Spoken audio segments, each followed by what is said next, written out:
Let's talk about pure virtual functions, which is a fancy way of saying abstract functions.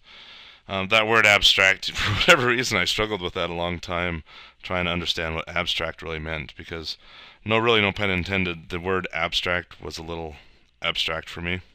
Anyway, abstract is a simple way of saying this function does something, and a derived type will define what that something is. I really don't care what that something is. It's abstract to me, meaning remove all the details. I'm not really concerned about the details. Somebody else will deal with it. It's a lot like discussions I have with people when they try to tell me all the details. And really I don't care about the details. I just what's the core thing I'm looking for here.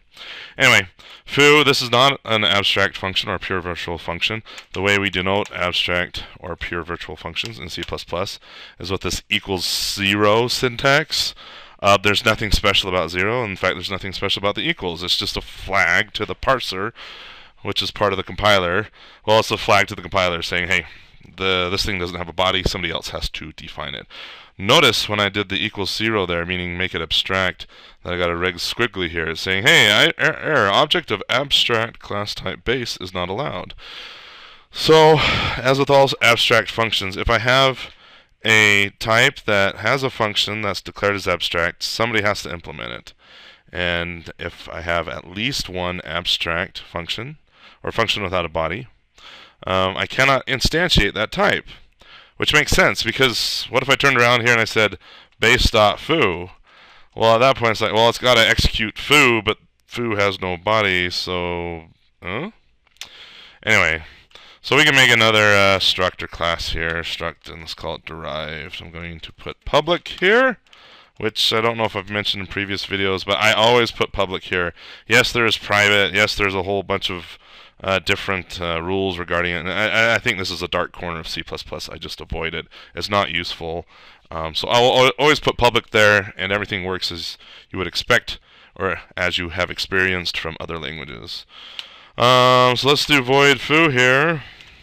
And let's give it a body. So now I can say I can't instantiate a base, but I could definitely instantiate a derived, because derived implements the foo method. So now there's no problem. No issue. Build it. Build succeeded, as we see.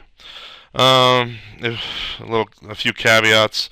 One, if you don't implement the abstract or pure virtual function, I'll just use abstract from here on out. If you hear pure virtual function, which is the more common term, basically it's an abstract method.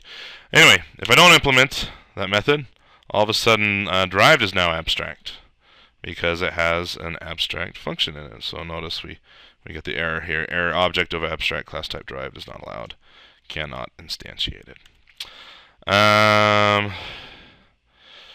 You may be familiar with interfaces from either C# or Java, or perhaps some other languages.